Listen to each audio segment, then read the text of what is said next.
The Raven by Edgar Allan Poe.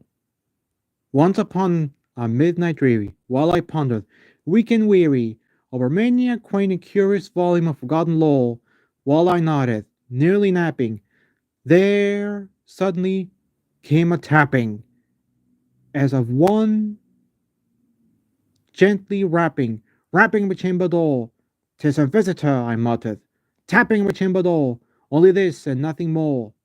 Ah, distinctly I remembered it was in bleak December, and each separate dying ember wrought its ghost upon the floor. Eagerly I wished the morrow.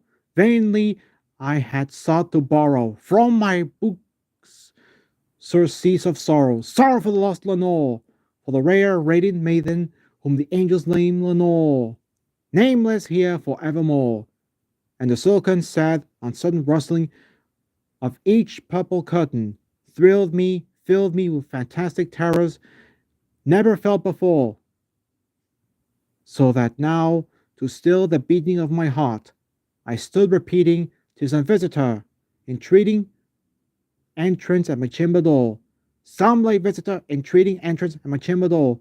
This is it, and nothing more." Presently my soul grew stronger, hesitating then no longer. "Sir," said I, "oh madam, truly forgiveness I implore.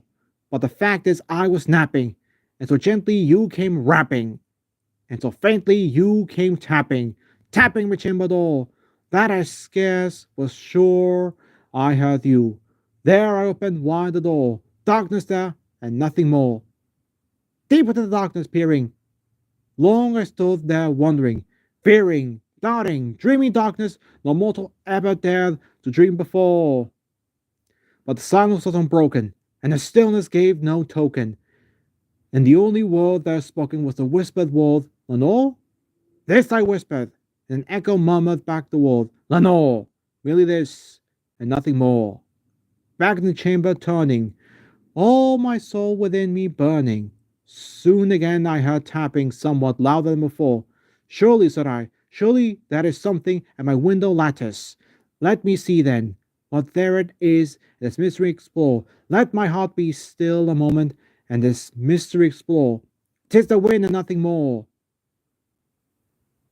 Open here I flung the shutter, when with many a flirt and flutter, in there stepped a stately raven of the saintly days of yore.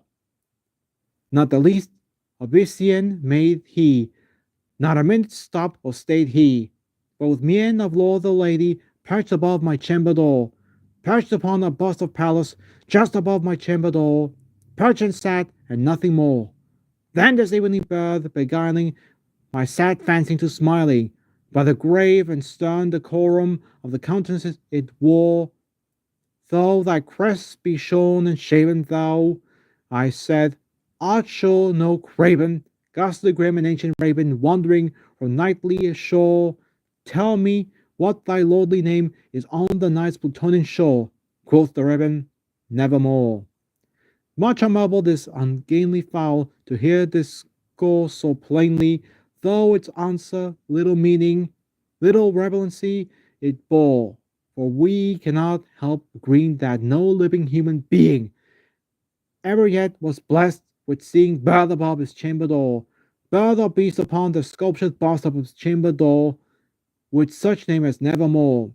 But the raven, sitting lonely on a placid bust, spoke only that one word, as if his soul in that one word did he outpour, nothing farther than he uttered, not a further than he fluttered, till I scarcely more than muttered, "Other friends have flown before. On the morrow he will leave me, as my hopes have flown before." Then the bird said, "Nevermore."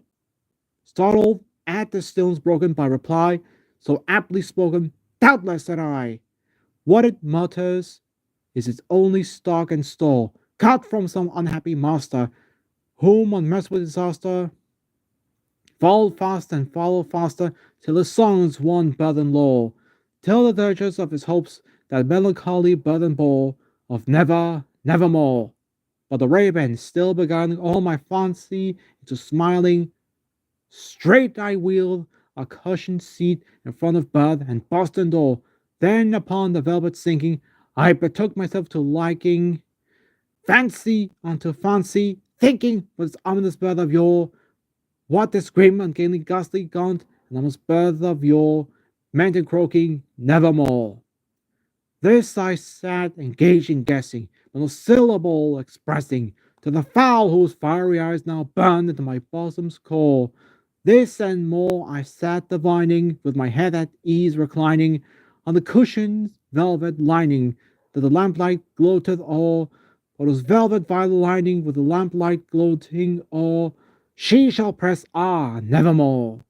Then methought the air grew denser, perfumed from an unseen censer, swung by seraphim, whose footfalls tinkled on the tough floor. Wretch, I cried, thy God hath lent me thee. By these angels he hath sent thee. Respite, respite, and empathy from thy memories of Lenore. Quaff, oh quaff this unkind nepenthe, and forget this lost Lenore. Quoth the raven, nevermore. Prophet, said I, thing of evil, prophet still, if bird or devil, with a tempest sent, or with a tempest tossed into thee, here ashore, desolate, yet all undaunted on this desert land enchanted, on this home of by horror haunted. Tell me truly, I implore, is the balm in Gilead? Tell me, I implore. Quoth the raven, nevermore. Prophet, said I, thing of evil, prophet still, of bird or devil, by that heaven that bends above us, by that God we both adore, tell the soul with sorrow laden if, within the distant Aden, it shall clasp a Satan maiden whom the angels name Lenore. Clasp a rare and radiant maiden whom the angels name Lenore. Quoth the raven, nevermore. Be that word a sign of parting, bird or fiend, I shrieked, upstarting, get thee back, tempest in the night's plutonian shore. Leave no black plume as a token of that lie thy soul had spoken. Leave loneliness unbroken. Quit the bust above my door. Take thy beak from out my heart, and take thy form from off my door. Quoth the raven, nevermore. And the raven, never flirting, still is sitting on the palace of palace, just above my chamber door, and his eyes have all the steaming of a demon's that is dreaming, and the lamplight o'er him streaming throws his shadow on the floor, and my soul from out that shadow that lies floating on the floor shall be lifted nevermore.